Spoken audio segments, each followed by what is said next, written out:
adoption actually look like? And so tell me what's next for you guys. You mentioned you've just had the testnet. What does that rollout look like? Yeah, so we just launched Alpha Vault, which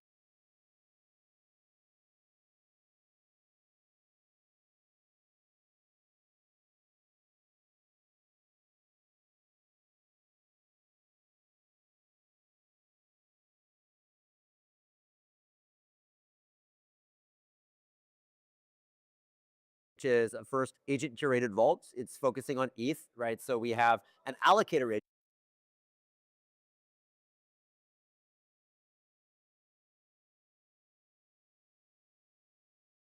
agent that is constantly looking at different high value sub vaults that apply different strategies for earning ETH, for compounding ETH, and does risk adjustment allocation across different buckets, right? So that's the first thing. We're developing an alpha agent that is doing a hedge liquidity provisioning. So using hyperliquid perpetuals to provide ETH exposure and constantly figuring out how to adjust positions in liquidity pools to farm the yield. Observing like when is it too risky so I can pull out and buy ETH exposure the yield. Observing like when is it too risky so I can pull out and avoid losing, right? So like in back testing October 10th, we saw that the strategy actually had gained about 1%, which is a great annualized return in ETH terms, right? Obviously ETH sank, so the value of ETH went down, but in ETH terms it went up, right? Which is the idea of an ETH stat, right? So we launched that just about a week ago, right? We're already at about 25 million in TVL. And the next step, we're looking ahead next week to launching our mainnet, right? Which is the underlying alpha protocol to let you have agents communicate and register and add staking is where we're going to have staking be a way that the community can start to delegate to agents in the next step, so they can say, hey, this is a high quality agent, as a strong signal for reputation to say, hey, this is an agent that I could trust to allocate funds and manage a vault. That's been such a fascinating conversation. Thanks so much for. I love this individual, democratized approach to AI and crypto. It's been fantastic. So thanks so much for coming on. Thank you. It's been great to be here, Rachel.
Sorry about that. Check 1 2, check 1 2, 3 4 5 6. 1 2 3 4 5 6. 1 2 3 4 5 6. Okay, gonna check the handheld stick mic. Alright, stick mic. Hello, buddy! Okay, here comes the stick mic. Check 1 2 3 4 5 6. 1 2 3 4 5 6. 1 2 3 4 5 6. 1 2. Great, thank you.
Welcome back. I'm Scarlett Sieber with Money 2020, and this is the segment of Hindsight 2020, where small moments make big money moves. Today we're going to be going back to December 3rd, 1992. Picture this: grunge is trending, pagers are peak tech, and Vodafone engineer sends the first ever SMS message. It said, "Merry Christmas." Cute, right? But what it really meant was, "Welcome to the future." That tiny text kicked off a revolution. Suddenly, phones just weren't for calls, they were for conversations. Fast forward, texting becomes the norm. Remember the last time that someone called you besides your parents? Mobile banking takes off and fintech apps slide into your DMs. Without SMS, would we even have Venmo, Zelle, or two-factor authentication? No, we would not. This was the OG push notification. And let's be real, SMS also gave us the art of texting your crush without sounding desperate. So thank you, Vodafone engineer, for inventing both mobile money and modern dating anxiety. Next time you send a text, remember, it's not just a message, it's a legacy. Until next week when we talk about an IPO that turned garage dreams into global domination. Back over to you.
Hey, this is Jay Woods, Chief Market Strategist of Freedom Capital Markets, and you're watching Taking Stock.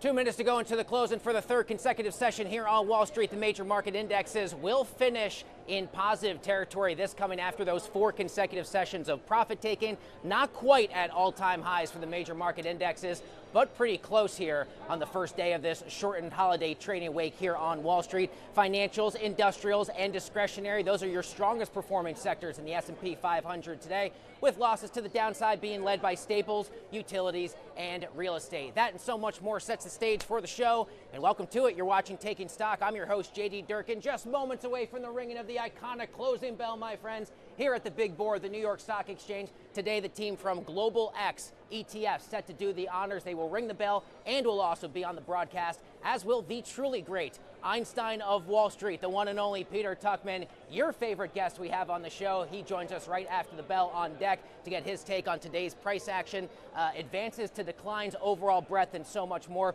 Metals, gold and silver, both reaching fresh all-time highs on the session today. Oil benchmarks, WTI and Brent crude, both in positive territory as well. The crypto majors are down on the day. We'll talk a lot more about Bitcoin's price action, trading back down to an 88 handle. We'll talk about the Dow, other sectors catching a bid after the bell, as well as the state of breadth and advance to declines. Peter Tuchman joins us in just a moment. The crowd is ready to go here at the big board. Global X, time now to do the honors.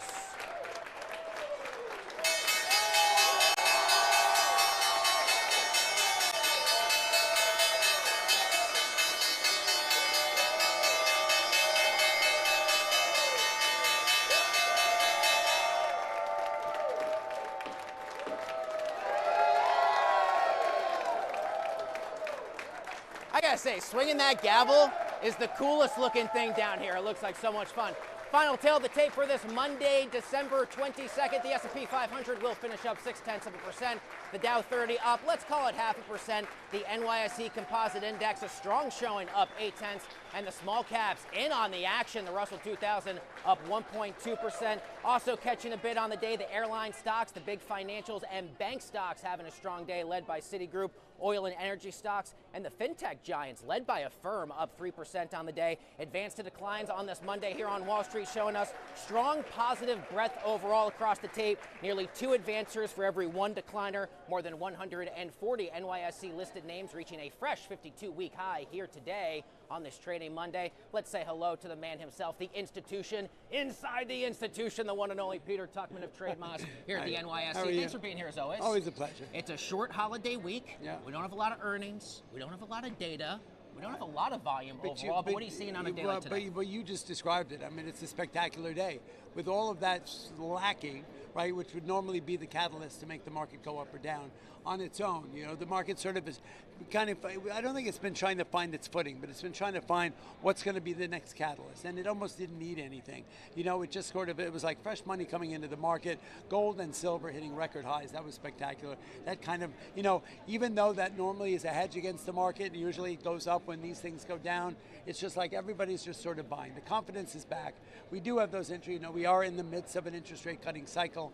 You know, we do know that we're going to get a new chairman who's going to be definitely more dovish, right? As you know, as per El Presidente's, you know, demand, and that's good, right? At the end of the day, higher rates for longer, you know, don't do anybody any good. And so you're coming into the end of the year. It's now sort of, you know, people are sort of, I guess, looking back over the last couple of weeks. They're looking at the spectacular Thanksgiving numbers on retail. That was solid, and across the board, you know, we're hitting record highs in so many things. Look, if the market closed the year today, it would have been a great year. We've had more than 48 record closes across the board. You said it, small cap, mid cap is super solid and good strength. The tech is back in play again. And so this, I mean, you can't say this is fresh money, but it just feels like the people are sort of positioning themselves, you know, into a great end of year. This can be the time of year we see some window dressing. That happens. We see some tax loss harvesting. Low volume overall. We don't get a lot of those big catalysts in the final trading days of the calendar year like we have right now. What are you going to be looking for in the next couple weeks, the last weeks of 2025? So just kind of what you just said, you know, whether it's, sure, I would say there's probably more profit taking than window dressing, and I think that's what we've seen the last couple of days. We had a massive S&P rebound on Friday, but it was non-directional. It's kind of curious. Those imbalances tend to be their trillion-dollar trades. It was the fourth biggest in history, and net it's a flat trade because for every one there is to buy, they're going to be selling one. But normally they're very directional. This was not. It was literally across the board. We traded 3.8 billion shares on Friday, and it was literally the advanced declines were straight down the middle. That was extraordinary. So I'm seeing rotation. I'm seeing some profit taking with a little bit of window dressing as well. I'm seeing tax harvesting, and I'm just seeing a little bit of fresh money come into the market. At this point, you know what? People are sort of comfortable that the year end is going to be solid. I think we're now going to try and get to the levels that we were hoping for, because the last couple of weeks have been a little anemic with a little, it was a slightly, you don't coast downhill. I mean, you do coast downhill. It was not an aggressive way. But the way you saw it today, 2-to-1 advances versus declines, it was a solid day across the board.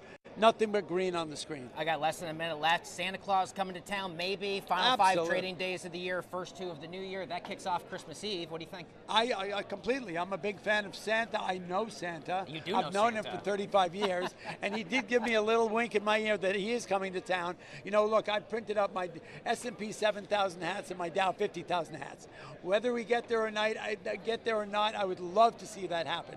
A big 7 in front of the S&P would be extraordinary. We are inching towards there. Surely above 49,000 on the S&P, on the Dow would be wonderful to close out the year. My gut is we're going to close them out right at the high. Imagine having this conversation on Monday, April 7th, the lows of the Liberation Day. You and I were down here, and it felt like such catastrophe in the moment, and here we are on the doorstep of 7,000. And there is nothing catastrophic happening right now, and the door is closed for catastrophe.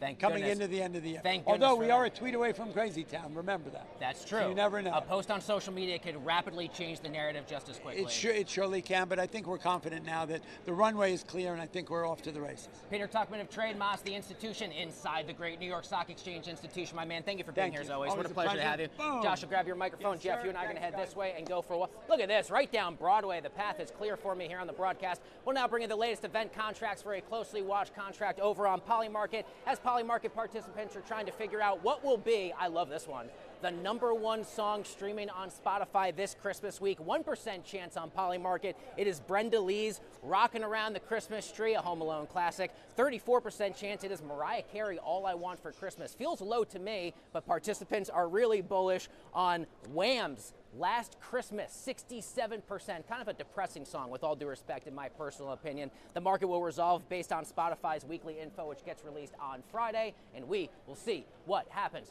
Jeff, time before we go to break for 2 NYSE notables. How about Constellation Brands, Modelo and Corona, one of the best performers in the S&P 500 on this Monday. Did get a downgrade from analysts at Jefferies last week. Investors shaking that off. The stock today trading back above the 50-day moving average, but shares of Constellation still down 36% from the start of the year. And finally, a look at one of the retail giants, Target, having a tough time as of late, down almost 3% on the day, one of the worst performers in the S&P. It did have that big pre-Thanksgiving rally wrapped around Black Friday, where we saw shares of Target surge 22% in only 4 weeks, but shares of TGT are down 30% from the start of 2025.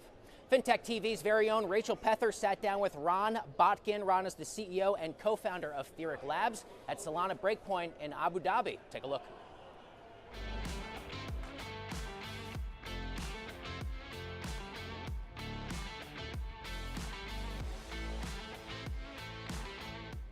Hi everyone, we're here at Solana Breakpoint in Abu Dhabi, and I'm joined right now by Ron Botkin, who's the co-founder and CEO of Theric Labs. Ron, thanks so much for joining us today. Great to be here, Rachel. So why don't we start with a little bit of what? Tell me a bit more about Theric. What is it? Yeah, so Theric is an AI agent protocol and technologies really to power the agentic economy, right? So we started the project almost 4 years ago, always with the mission of integrating AI and Web3. We felt that incredibly important. Like, I'd been at places like Google and seen how much power there was in AI, where I was in the CTO office working on applied AI and responsible AI, but also how important it is that we not have a few monopolists control our AI future, right? So we wanted to build for a future where we could have, many of us could create and own our own agents and have them work well, right? With the right kind of governance. So we've been working on that broadly the last 4 years. been building out the Theoric protocol for the last 2 years, where we really are making it so agents can work together to coordinate. And this year we kind of got feedback from last year's testnet of how much people wanted to apply agents in DeFi and how much value there was in automating DeFi actions and driving good results. So we'll talk more about that, some of the technologies we've built.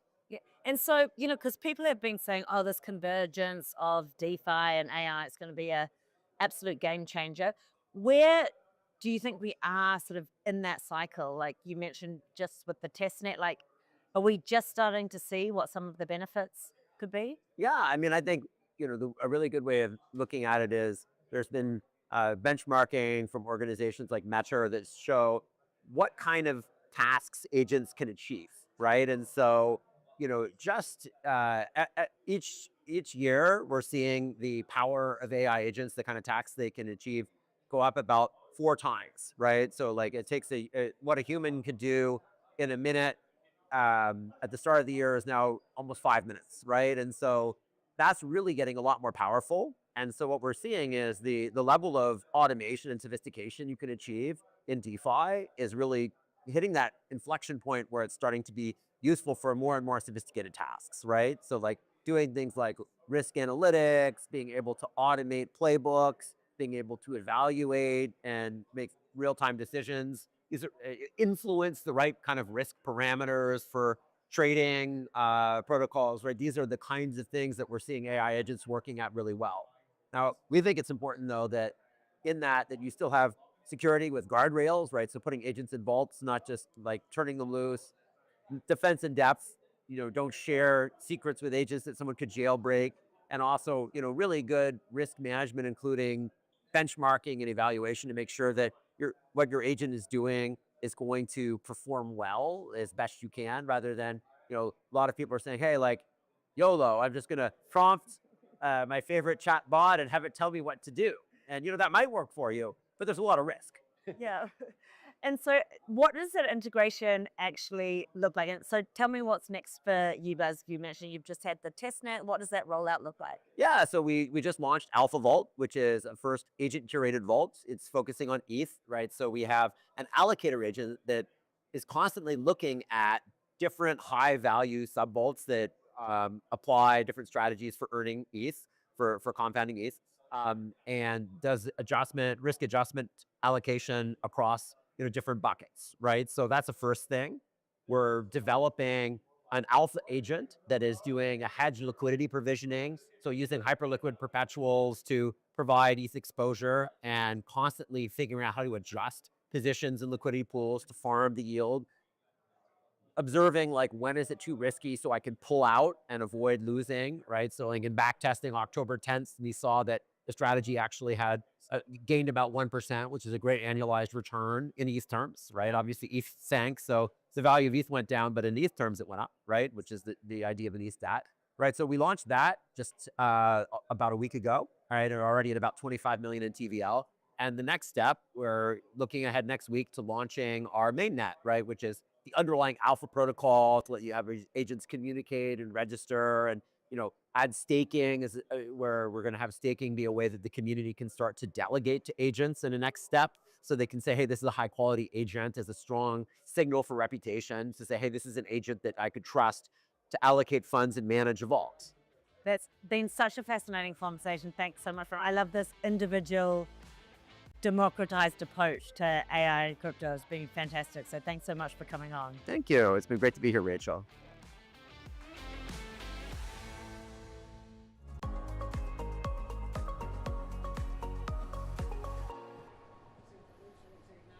Welcome back to the show. You're watching Taking Stock, still live from the trading floor of the New York Stock Exchange. Time now for the latest headlines in the worlds of crypto, fintech, and AI that you need to know for your trading Monday. First up, the crypto majors are down somewhat fractionally. At least that's the story for Bitcoin and Ethereum. Solana down, however, on the session 2%. Next up at this hour, crypto theft hitting a record $3.4 billion in 2025.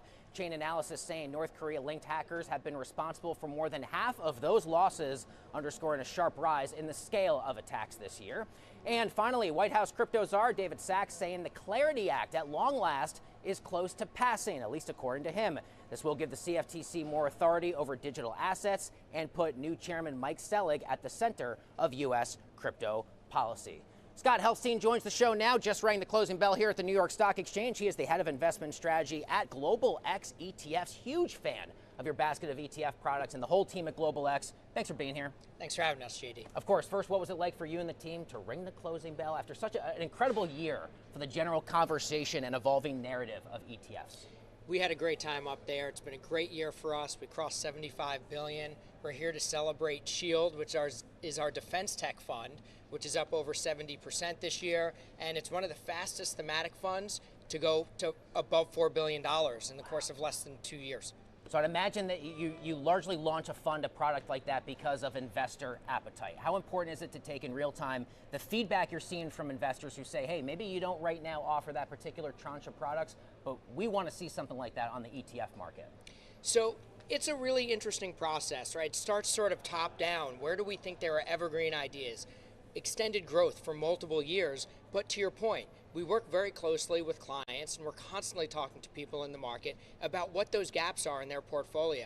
And we pride ourselves on being innovative, being efficient to market, and really that's, I think, why clients continue to talk to us. Yeah, you and I were talking before we came back live for the show. I was a little surprised to hear some of the best performing ETFs, overall themes and sectors that investors have been gravitating towards. What have the numbers so far here in 2025 told you? So people are very interested in the AI ecosystem. To us, that is not just one or two companies. Our AI fund is a basket of 80 stocks. We also, though, think about, again, the ecosystem. Data centers have a dedicated fund there, robotics, cybersecurity to protect it. But then, of course, you've got the energy needs. How are you going to power this? So you have uranium, you have U.S. electrification, you have natural gas and infrastructure. And so there's a lot of different ways to play that. So certainly that's been a space that's gotten a lot of attention. Certainly defense technology, given what's going on in the world. And as you were saying a few minutes ago, the commodity space, whether it's copper miners, whether it's silver miners, have also been red hot this year. 2025 was the year, correct me if I'm wrong, that officially we have more ETFs than underlying publicly traded companies. How did that happen, and what does that tell you about appetite in these ETF products? So the appetite is ravenous, and we crossed over 4,500. We're actually on our way pushing towards 5,000 ETF products so far out in the marketplace, and a lot of it is around innovation. There's a lot of Me Too products, and so that's why what really drives investor attention is people who are bringing out things that are either new or things that are cost effective. And that's what at Global X we're going to continue to try and do. How about precious metal related ETF? What have you seen in terms of investor appetite for those particular type of products? And obviously, we kick off the broadcast every day, as we just did a few minutes ago. New all-time highs yet again today for gold and for silver. Yeah, it really was in the beginning of the year, and I think into April, a bit of a sea change for investors when central banks around the world started reducing some of their dollar exposure and moving over to gold, and that triggered kind of a wave, if you will, of interest. If you look at gold inflation-adjusted prices, they are well beyond the 70-year range that they have generally been. Silver the same way. And so the question, I think, for investors is this a new sea change in how people want to allocate beyond just stocks and bonds, and opening up some asset classes that perhaps only a few used to play in. Before I let you go, your outlook for 2026 for the broader space. Yeah, so across the market, we're optimistic. A combination of strong earnings growth, plus we think the Fed is really still more dovish, so 2 to 3 cuts. That in and of itself could lift the market meaningfully, call it 10, 12, 15%. More broadly, though, we look below the headlines, I would say, than the indexes. So we're still interested in the AI ecosystem. We're still interested in plays tied to geopolitical challenges, like, for example, U.S. infrastructure. How do you hide from tariffs? U.S. domiciled companies selling to U.S. Into the U.S. market, sure, not focused on tariffs. And then where can you get good value? And we still think things like data centers offer that. So we think 2026 is going to be a good year. Scott Helfstein of Global X ETFs, thanks a lot for being here. Congratulations on a killer year. Thanks, JD. Folks, don't go anywhere. Much more Taking Stock coming up after this quick break.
Let's do it, folks. Welcome back to the show. You're watching Taking Stock. Time now for the latest headlines you need to know on this Trading Monday in the worlds of startups, raises, and rounds. First up, Bill Ackman proposing taking SpaceX public through his Spark structure. Yes, Spark as opposed to a SPAC.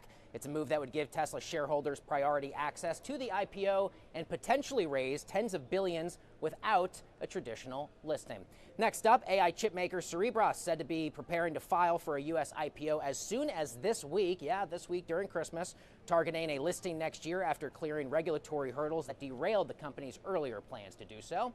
And finally, autonomous SRE startup Resolve AI reaching a $1 billion valuation after raising a Series A round led by Lightspeed, which highlights strong demand for AI software and system ops tools.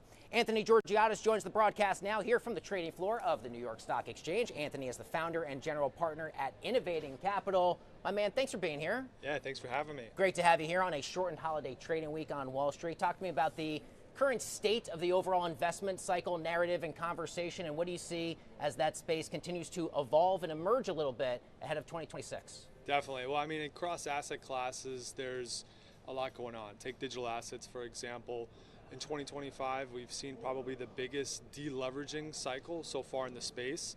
A lot of shorts have obviously been moved in as well, and that's led to what we've seen as some recent contraction. We view it as healthy overall. There's a lot of institutional frameworks that have been set up as well to really pave the next way of inflows. Over the last few months, for example, coming off the hype of a lot of the Bitcoin and Ethereum ETFs, we've seen net inflows actually turn negative to net outflows. So we generally view that as a pretty solid framework for the future of crypto and digital assets into 2026, kind of shaking out and really resetting expectations overall. Sounds like you view this a little bit more as a healthy garden variety pullback, not like the start of a big scary crypto winter. Is that a fair read on your comments? There's still a lot of obviously more macro sensitivity. People are obviously hyper focused on what the Fed's doing, interest rate sentiment, how hawkish or how dovish may we be. A lot of economic indicators and signals are looking a little weaker as well. And so generally speaking, what we've seen from the institutional inflows is that crypto still behaves more, honestly, more often than not as a risk-on correlated asset. And typically will get thrown out with the bathwater when things really, do turn the other way. Yeah, we always talk about throwing the baby out with the bathwater during these types of garden variety pullbacks. Are there big catalysts specifically for the crypto majors on your landscape for 2026? We've had this fascinating conversation about trying to figure out correlation as Bitcoin moves up or down, for instance. What other parts of the market does it closely correlate or not correlate to? How do you see that conversation evolving in the new year? Yeah, absolutely. I mean, there's obviously the commodity-like cryptos like Bitcoin that will continue to, over time, see that correlation break. But for now, still serve a very important fundamental piece to construction, portfolio construction theory. On the flip side, though, for general Web3 companies, there's been a heightened fixation away from speculation and meme coins, but on fundamentals, protocol revenue, things like that, especially with a lot of traditional public players and hedge funds coming in and looking, how do we actually price these tokens? Coming off really the digital asset treasury or DAT cycle as well. There's a ton of momentum moving into some of these DATs that I view as are going to have a lot of staying power. Companies like Pineapple Financial, for example, were actually focused on really bridging tokenization, real-world assets, bringing that on chain, and finding new revenue streams that can actually tie back and orient to the fundamental DAT strategy as well. So I think we'll see much more concentration and a hyper focus on really what is the differentiator in terms of fundamental value, and how does that accrue back to the token holder or equity claimant. Yeah, it's been a full-time job trying to track the general price movements of the crypto majors here in 2025. So thank you for helping us get smarter together for our investors watching at home. Great to have you here, Anthony. All the best for the holiday season. Likewise. Anthony Georgiadis, founder and general partner at Innovating Capital. Folks, we're going to take a quick break. On the other side, we'll bring you the latest from Scarlett Sieber at Money 2020. More Taking Stock coming up after this.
Welcome back. I'm Scarlett Sieber with Money 2020, and this is the segment of Hindsight 2020, where small moments make big money moves.